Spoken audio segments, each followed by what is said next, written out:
ఆశ. నీకు అప్పగించిన పనిని ఎందుకు పూర్తి చేయలేదు? అది సరే, నన్ను ఆజ్ఞాపిస్తున్న నువ్వెవరు? ఎందుకు నా ముందుకొచ్చి కనిపించవు? నేను వినిపించడం తప్ప కనిపించను. రాజాబాబు ఇంకా ఎందుకు బ్రతుకున్నాడు? నేను చంపలేదు కనుక. అంతేకాదు, నేను ఆయన్ని చంపలేను కూడా. అవును, నేను ఈ పని చెయ్యలేను. నువ్వు ఆ పని చేసి తీరాలి. చెయ్యకపోతే నీకు బ్రతుకునిచ్చిన తల్లి బ్రతుకు అంతమైపోతుంది. ఒక్కసారి అటు చూడు.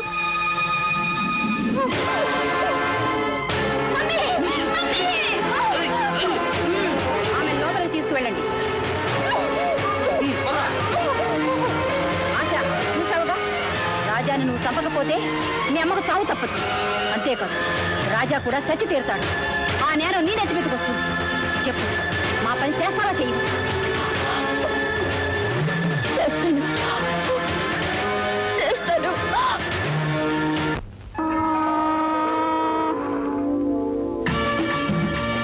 నమస్తే ఆశాదేవి గారు. నమస్తే. నమస్తే. నువ్వా? నేనే. ఏ, మా యజమాని శ్రీ రాజాబాబుకి శ్రీరామ రక్ష అయిన రాముని. ఆయన మీకోసం ఈ బుకే పంపించారు. అంటే ఆయన రాలేదా? అందమైన మీరు ఆనందంగా ఈ ఓడలో పార్టీ ఇస్తూ ప్రత్యేకంగా ఆహ్వానిస్తే రాకపోవడం మా రాజాబాబు తప్పు కాదు. హఠాత్తుగా ఆయనకొచ్చిన జ్వరం ఉంది. జ్వరం వచ్చిందా? ఏం జ్వరం? మనుషుల్లో మంచివాళ్ళు, చెడ్డవాళ్ళు, మోసగాళ్ళు, నమ్మిన వాళ్ళు, విశ్వాసంగా ఉండేవాళ్ళు, వెన్నుపోటు పొడిచేవాళ్ళు, అదే రకరకాల వాళ్ళు ఉన్నట్టే జ్వరాలు కూడా చాలా రకాలుంటాయి. ఆయన రాజాబాబు కదా, ఆయనకు వచ్చింది కూడా రాజా లాంటి జ్వరం అయి ఉంటుందేమో. నీ మాటలు వింటుంటే ఆయన కావాలనే రావడం మానేసినట్టు అనిపిస్తోంది.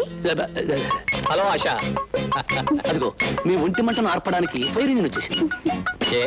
నేను పార్టీకి రాని కోపం తెచ్చుకున్నావా? మావాడేదో సరదాగా అలా అంటూ ఉంటాడులే. అయినా నువ్వు పిలిస్తే నేను రాకుండా ఉండగలనా? చితి మీద ఉన్న నీ పిలుపు వింటే చటుక్కుని లేచి వస్తాను. అంతేనా? ఇంకా మీరు చెప్పేదేమైనా ఉందా? అదేమిటి, ప్రాణం పోయేవాడిని ఆఖరి మాట అడిగినట్టుగా అలా ప్రశ్నించావు? నిజానికి జీవితంలో చెప్పవలసినవి, చెయ్యవలసినవి, చూడవలసినవి ఇంకా ఇంకా చాలా ఉన్నాయి. ప్రస్తుతం అందాన్ని చూసే ప్రయత్నంలో ఉన్నాను.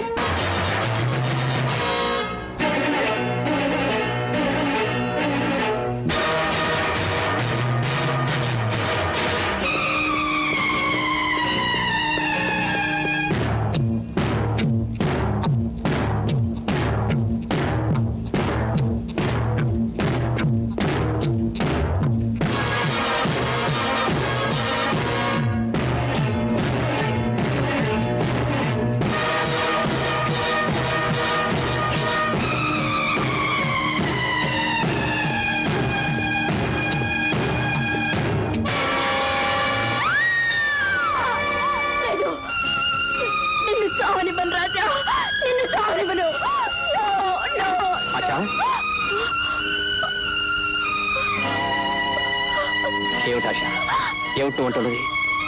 నా చావు గురించా? నా చావైనా బ్రతికైనా నీతోటి. ఎందుకంటే నిన్ను మనసారా ప్రేమిస్తున్నాను కనుక.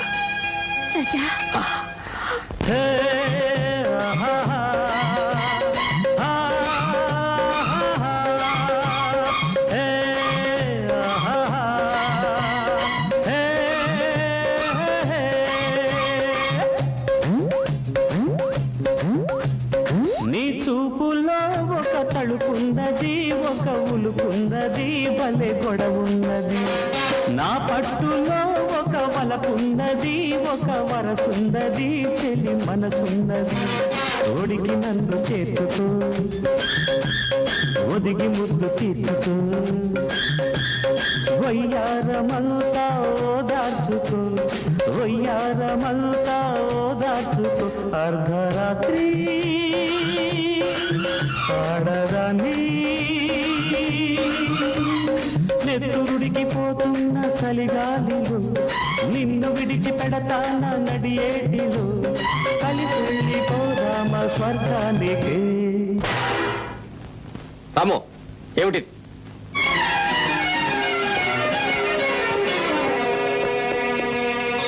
రాజబాబు, అర్ధరాత్రి ఆడదాన్ని, నెత్తురుడికి పోతున్న చలిగాలిలో, చెప్పలేకపోతున్నా అది ఏమిటో అంటూ ఆశాదేవి పాడిన పాట వెనుక ఏదో విరోధి పార్టీ ఉన్నట్టు అనిపిస్తుంది.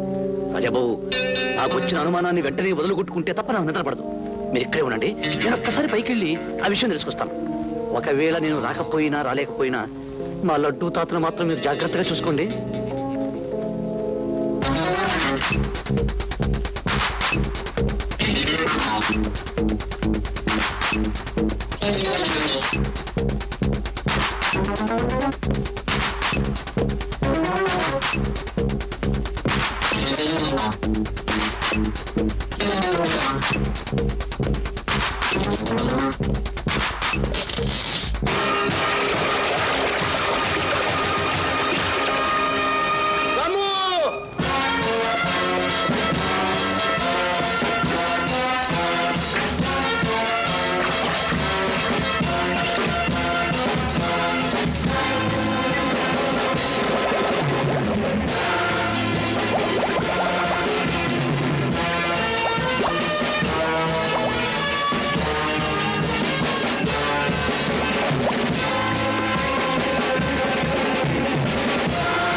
మా రాముకి ఏమైనా ప్రమాదం జరిగిందో నిన్ను ప్రాణాలతో బతకనిపోతాం.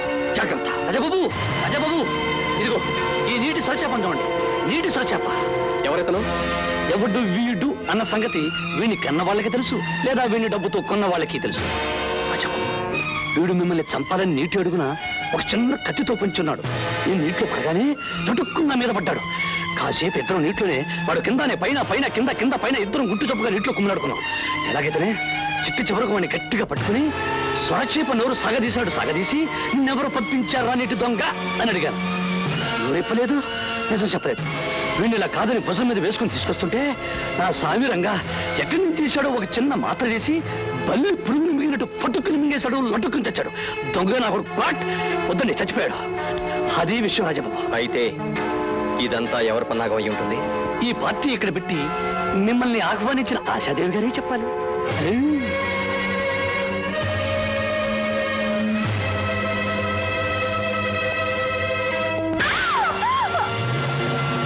అర్థమైంది ఆశ. పాల లాంటి నీ రూపం వెనక పాము లాంటి మనసు ఉందని నాకు ఇప్పుడే అర్థమైంది.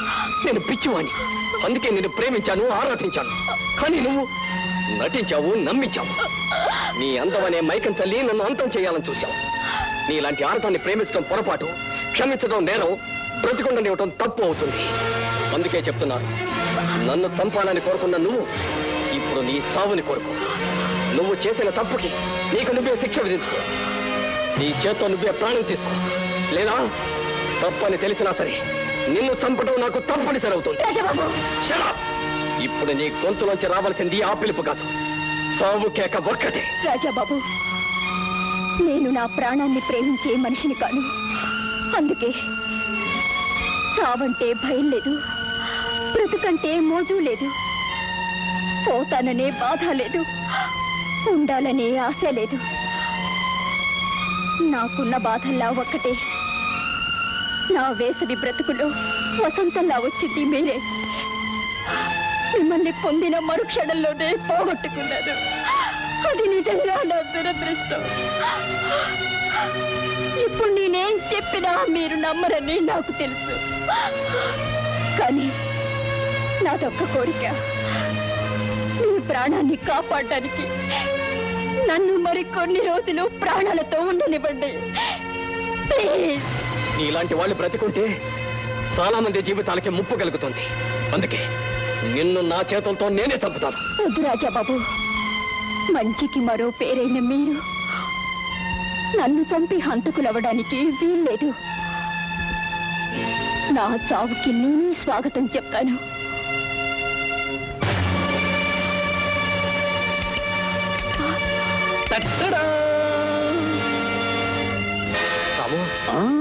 మీ రివాల్వర్ లో విశ్రాంతి తీసుకున్న బుల్లెట్స్ నా గుప్పిట్లు రప్పించేశా. నేను ఈ విధంగా చేయలేదనుకో ఈ పాటికి ఆశాదేవి ఖచ్చితంగా పైలోకానికి మకాం మార్చుండేది. అప్పుడు మిమ్మల్ని చంపాలనుకున్న మనుషుల వివరాలు కూడా మనకు తెలిసుండేవి కాదు. చూడమ్మా ఆశాదేవి, మా లడ్డూ తాత ఒక మాట చెప్తుండేవాడు. పాపిష్టి వాళ్ళ మనసుల్లో దెయ్యం కాపురం ఉంటుందట. కనుక తప్పు చేసేది మనిషి అయినా చేయించేది దెయ్యమట. అందుకు మనిషిని బంధించి దెయ్యాన్ని చంపేయాలట.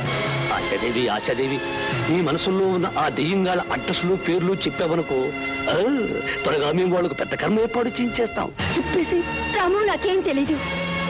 నన్ను ఈ పనికి నియమించిన అసలు మనిషి ఎవరో నేనెప్పుడూ చూడలేదు. గొంతు మాత్రం విన్నాను, అది ఆడగొంతు. విన్నావా రాము, విన్నావా?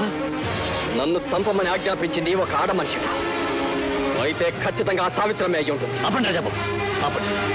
అమ్మగారిని మీరు నేరస్తురాలన్నప్పుడల్లా నా మనసు గిరగిల్లాడిపోతుంది. ఆడగొంతు అయినంత మాత్రాన అది అమ్మగారిదై ఉండాలా? లోకంలో 1,00,000 మంది ఆడవాళ్ళలో ఎవరిదైనా ఉండొచ్చుగా. రాజాబాబు, దేవత లాంటి ఆ మనిషి మీద ఏ సాక్ష్యం ఆధారం లేకుండా దూషించడం అన్యాయం బాబు, అన్యాయం. నీకు సాక్ష్యాలు ఆధారాలు కావాలి అంతేగా? ఈ ఉత్తరం చదువు. నేను ఎయిర్పోర్ట్ నుంచి వచ్చేటప్పుడు నా మీద హత్యా ప్రయత్నం చేసిన ఒకటి జేబులో ఈ ఉత్తరం దొరికింది. ఇన్నాళ్ళు ఈ ఉత్తరాన్ని, ఇందులో ఉన్న విషయాన్ని ఎవరికీ చెప్పకుండా నాను నేనే దాచుకొని ఎంతో మదన పడి కుమిలిపోయాను. ఈ ఉత్తరం చదివితే నీకే అర్థమవుతుంది. చదువు.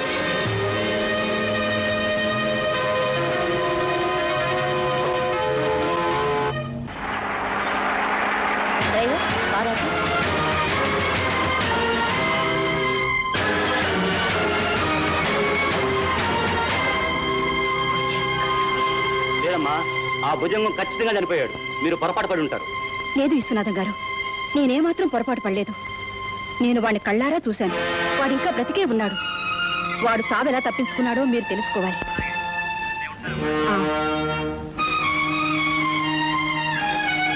రాజా, ఇంకా అవును, నేనే. రాకూడని సమయంలో వచ్చి వినకూడని మాటలు వింటున్నానా? నా చావుకి చాలా తెలివిగా పథకం వేశావు. కానీ కథ అడ్డం తిరిగి నేను బ్రతికి బయటపడేసరికి నీ పథకంలోని పార్ట్నర్స్కి ఫోన్ చేసి బాధపడుతున్నావు కదూ. ఎవడు వాడు? నువ్విచ్చే డబ్బు కాసపడి నన్ను చంపాలనుకున్న ఆ నీచుడెవడు? ఇప్పుడు నీతో నా హత్యా ప్రయత్నం గురించి ఫోన్ నా మాట్లాడిన ఆ పాపిస్తూ వాడెవడు? రాజా, ఏమిటి బాబు ఆ మాటలు? నేను నిన్ను చంపాలని పథకం వేశానా? నా ప్రాణానికి ప్రాణమైన బిడ్డవి నేను నీ ప్రాణాలు తీయాలని అనుకుంటానా? నేను నీ అమ్మని బాబు. ఏ అమ్మైనా కొడుకు 100 ఏళ్ళు జీవించాలని దీవిస్తుందే తప్ప చావాలని కోరుకోదు బాబు. అమ్మ ఎవరికి నువ్వు అమ్మవి? నాకు నిజమేమిటో తెలుసు, నువ్వేమిటో తెలుసు. నేను కళ్ళు తెరిసిన మరుక్షణమే నా కన్న తల్లి కన్ను మూసింది. పసివాడినైనా నా మీద ప్రేమ నటించి మా నాన్నగారిని నీ మాయలో పడేసి.